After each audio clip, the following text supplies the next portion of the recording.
Yo, what is going on, Cover One crew? Welcome back to the show. Hope everybody is doing great, man. We have made it to the semifinals. We'll be talking Week 16, waiver wire, must-add players, playoff support, man, for these semifinals. Big stuff going down. We're going to get those trophies one step closer. I was in 6 leagues this season. One was a complete full dynasty rebuild from day one. I was in 4 playoffs. I am still alive in 3 semifinal matchups, so I am rolling with y'all. And we got to talk about players we can actually add to our rosters for these semifinals who could actually give us benefit, even though a lot of it is being picked clean and there isn't a whole heck of a lot. Let's start with these running backs. Ty Chandler, man, what I tell y'all, like back at like week number 8, week number 7, I am a big supporter of a Ty Chandler. Loved him with UNC. And I put it out there and I said, I do believe that Madison is a good running back, but I do like Chandler a little bit more. And I said, in this offense, he potentially could do some damage. He showed us the business. He's only 49% owned, so if you're looking for running back support, and Matty is going to be out again this week, we don't know yet. The injury reports will suggest, but if he is on your waiver wire, he is a good stash to have because he should continue down that volume upside. Ty Chandler is my top running back this week if Matty is down. Jerick McKinnon as well. Okay, yeah, we heard Isaiah Pacheco is likely coming back this week from that shoulder injury. Had some cleanup surgery done. What we're hearing right now, barring any setbacks, he should be back, Pacheco. But I think McKinnon's done more than enough. He always does this at the end of the season where he is fantasy viable. He had, about 15 points, half PPR this past week, so he looked good enough, and he was giving us what we require from the running back spot. PPR upside will continue and should continue now that Sky Moore is on the IR. I am still adding a Jerick McKinnon this week because there is good potential, and if by some stretch that Pacheco does sit, we got, again, potential running back number 2 numbers coming from a Jerick McKinnon. Zeus, Zamir White from these Las Vegas Raiders, okay, depending on Josh Jacobs' health. Again, he's dealing with the calf injury, I believe, so it's a knee and calf from what I'm seeing, so White did very well. I mean, 16 points, half PPR. You can't hate that whatsoever. And again, if he does get the full-on volume workload, I was expecting to see more splits between him and Abdullah. Was not really the case. I think that if Zamir Zeus does actually suit up once again, he could give us the business. At least volume upside is there once again for Zeus. And I'm a big fan, big supporter of Zamir White. Tyler Goodson from these Indianapolis Colts along with Trey Sermon. We don't know the health of a Zach Moss. He is saying that regardless of what's going down, he's going to suit up this week. We'll see. We'll see if he does get cleared, but if it is happening, they did use a split backfield between Goodson and a Sermon. I'm a big fan of Goodson. He's got some good upside in my opinion. I believe he played with those Green Bay Packers as an undrafted rookie free agent. They released him off the practice squad, and he's an Iowa product. I like him. He's not super flashy, but he can do enough to move the football. I'm a big supporter of this kid. He was one of my undrafted rookie free agent gems when he was coming out of his draft class. I do like his game a lot. Trey Sermon would provide goal line upside absolutely in a split backfield if Moss cannot go. So if you're talking about pick your poison, it's goal line upside versus more explosive plays. Even though Goodson isn't necessarily a field burner, he does have more explosion, than a Trey Sermon. Justice Hill, he is back on the radar now with Keaton Mitchell with a horrible, I was going to say mix those 2 words together, horrific knee injury. Justice Hill now is back with Gus the Bus. He should get a lot of sprinkles of touches once again. Absolutely can be added this week. A big contest for those Ravens on Christmas Day night versus the 49ers, if I'm not mistaken. Going to be a big one. So there is going to be upside for a Hill. He should get at least his 6 to 8 touches and potential work in the pass game. Tajay Spears with these Tennessee Titans now done for the season. Could we see more Spears and less Derrick Henry? It is very possible as they want to see what they have in a Spears. Can they trust Spears next season and let Derrick Henry go? That's going to be a big conversation in the offseason, no kidding. So Spears can absolutely be added. 42% on the waiver wire right now, but can we use him? That is the question mark that we do have. So until further notice, he is more of a bench stash as opposed to plugging him in to your roster, especially with Will Levis hurting his ankle. Maybe Malik Willis is going to be starting, so that's going to cloud some judgment in this Tennessee Titans offense. Clyde Edwards-Helaire only on here if Isaiah Pacheco does sit this week, but I'm still McKinnon over Helaire. Even though Helaire did find his way into the end zone this past week, I like McKinnon's PPR upside over Clyde Edwards-Helaire this week. Anyway, anyways, a notable addition, potentially, if you're struggling for running backs and Pacheco is out this week. And Chase Brown to finish it off.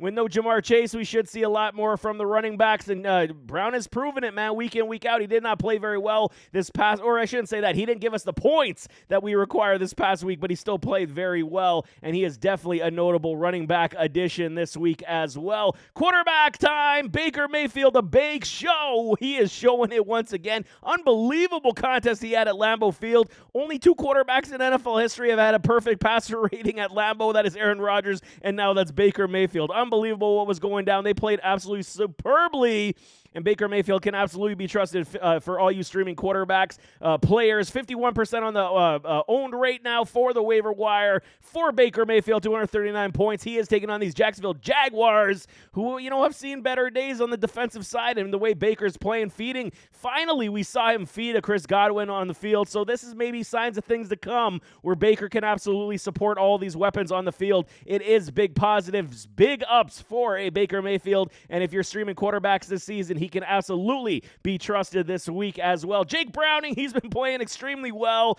He's cussing at the camera saying, "See, why'd you effing cut me?" And I mean, okay, he's warranted. He's playing damn good football right now. They're going to have a step back because there is going to be no Jamar Chase, even though T. Higgins balled out this past week. I think there's enough weapons on this offense to continue moving the ball forward, even without a Jamar Chase. 41% owned right now, 94 points. He's done well since taking over for Joey B, man. Going up against the Pittsburgh Steelers on Saturday. It's a huge contest, basically a playoff game for both these teams. Loser basically is going to be playing golf sooner rather than later, but Browning, he's trustworthy. He definitely is a trustworthy fill-in stream quarterback this week. Once again, he's been doing more than enough to keep you in the conversation of 16 to 20 points. Joe Flacco, he was flaccid in the beginning of that contest, throwing interceptions, and then came back and brought those Cleveland Brownies back to victory. Unbelievable what's going on in Cleveland, y'all. And I mean, okay, these are big games down the stretch, taking on these Houston Texans. He's got, 58 points in his 3 contests that he's played. Absolutely serviceable, Joe Flacco. Found Amari Cooper. They had some good fortune as well. So, I mean, David Njoku looks like a new man with Joe Flacco, so I can't call him Joe Flaccid anymore because he came back. He looked good, and I think we could absolutely utilize him versus these Houston Texans. Gardner Minshew taking on these Atlanta Falcons. You got to believe there's going to be some stumble eventually for Minshew. He's been doing very well, man. 173 points. He's been doing so good in this offense, but no Michael Pittman potentially with a concussion could cloud the room of who he passes to because Pittman was the safety blanket. But again, they're running the football extremely well. Offensive line is protecting and playing well, and Minshew is dissecting defenses on the regular. He can be played versus the Atlanta Falcons, but there is a caveat there because the Falcons do play very sound secondary play, so there could be some turnovers as well. Nick Mullins takes over for Josh Dobbs.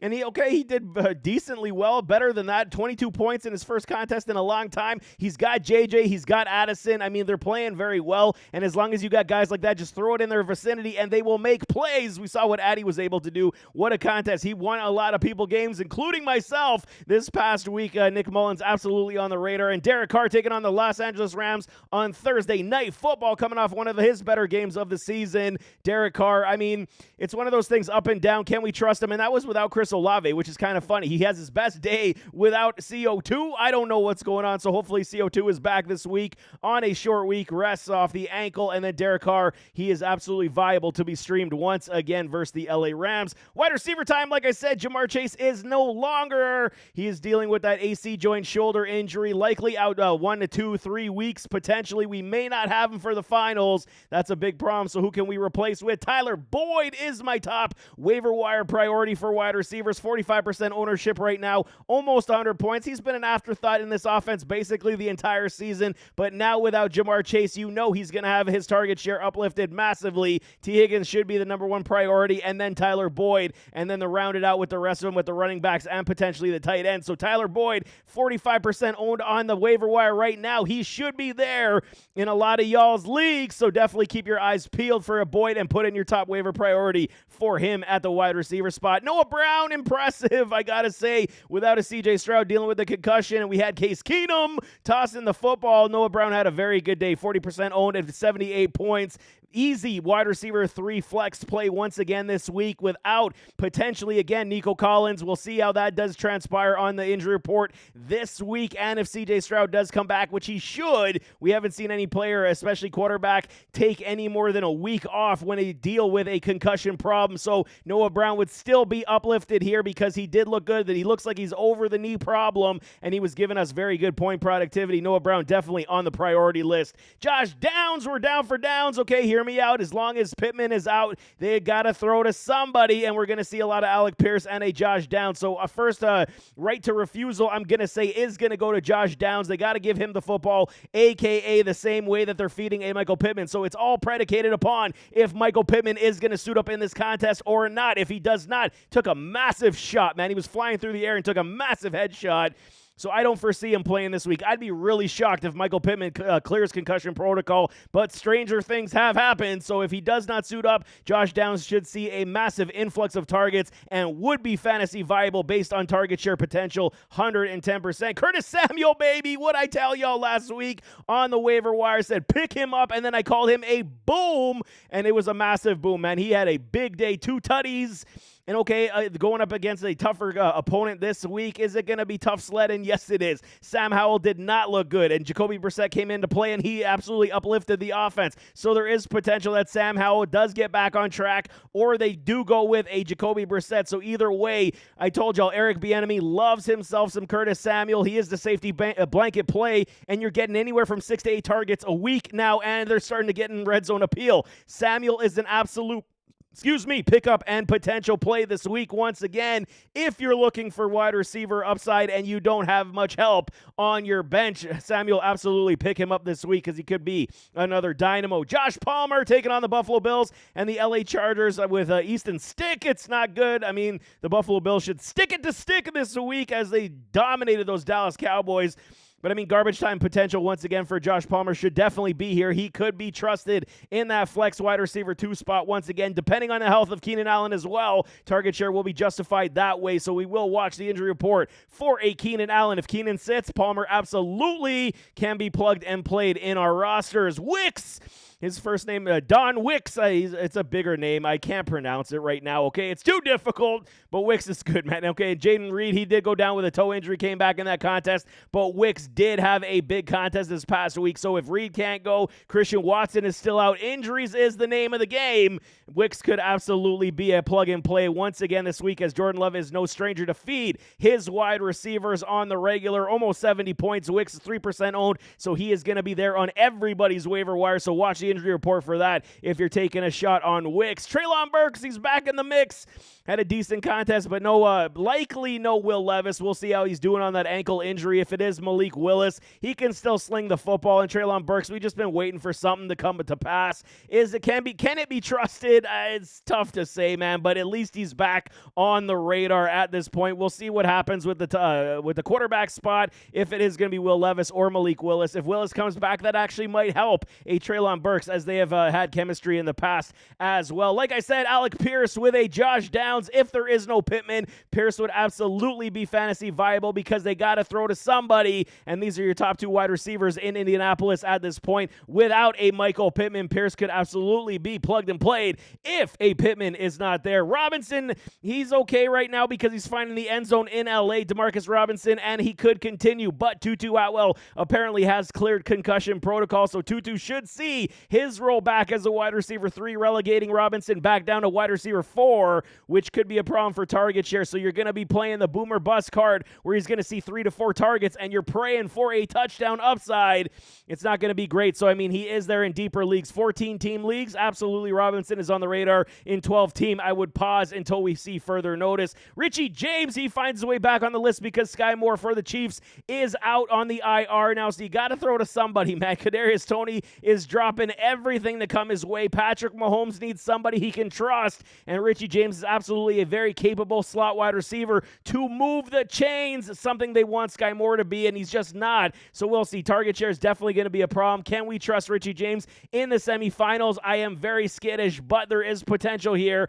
If there is a possibility of targets to come his way, Richie James is a very capable wide receiver, like I'm saying, so definitely keep your eyes on that. And then J-Mo to round out my list. He has not been fantasy viable near enough enough, but I want to see I'm not taking him off my list because the skill set is here. I can't give up on JMO, but I would not pick him up this week and play him until further notice. Finishing it off with tight ends. Tight end time. What I tell y'all again? I'm taking victory laps today because I don't care, because I was correct on a lot of these guys, and Tucker Kraft was one of them. I called a boom contest touchdown upside, and he hit the end zone once again. So if Jaden Reed doesn't play, Christian Watson doesn't play, Tucker Kraft will absolutely see his role inflated once again.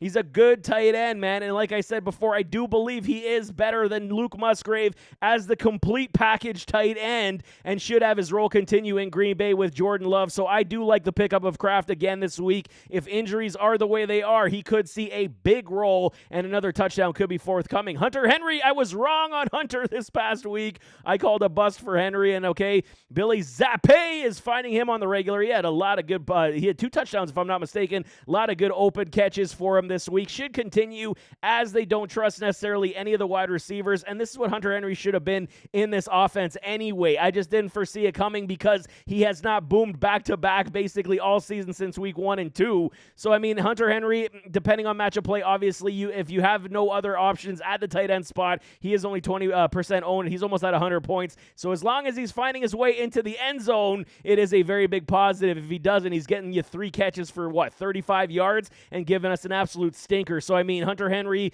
is one of these guys. It is high risk, high reward every single week because of this Patriots offense. But right now, man, 2 games in a row, you got to take notice of what he's doing, man. Tanner Hudson for the Cincinnati Bengals. Like I said, no Jamar Chase, and Hudson's been at least getting his safe floor of target share anyway. So no Jamar Chase. They should lean upon this tight end as well. Very good quality tight end as well. Blocks. He can get down the field, mid-range, and red zone appeal does exist for Hudson. Mo Cox, Mo problems.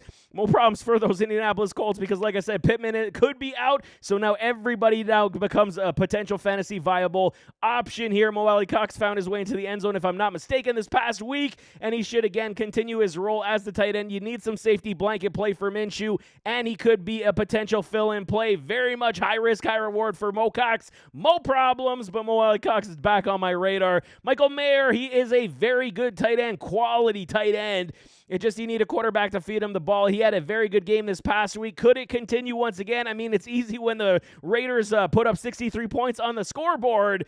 But, I mean, I think he is enough at this point. Depending if you don't have better upside at your tight end, we could see it again. I'll cover him and start sit as well to get you ready if you're so inclined to go pick him up. Gerald Everett with no Keenan Allen, I would say yes. With Keenan Allen, I'll likely say no because Easton Stick will not be able to support it like a Justin Herbert can. So definitely watch the injury report for that. Juwan Johnson found his way back on the New Orleans Saints radar, but if CO2 does come back, Chris Olave comes back, Johnson will be likely pulled back and relegated to what his role was, which wasn't a whole heck of a lot for fantasy football play. And then Cade Otton finishing it off. Just too difficult for me to trust in the semifinals. I am not touching that this week because of the evolution of Baker to Chris Godwin. That is going to absolutely pull back a Cade Otton for me as well. But there you have it. That is week number 16. Waiver wire must add players. We are in the semifinals, y'all. We're almost there at the end. Let's get those trophies, get those prizes, all that money coming our way. You got to love it. Fantasy football is not over, and I ride with y'all. But nevertheless, as always, don't forget to hit that like button, hit that subscribe button, jump in those comments, give me your thoughts, and we'll see you next time. I am out.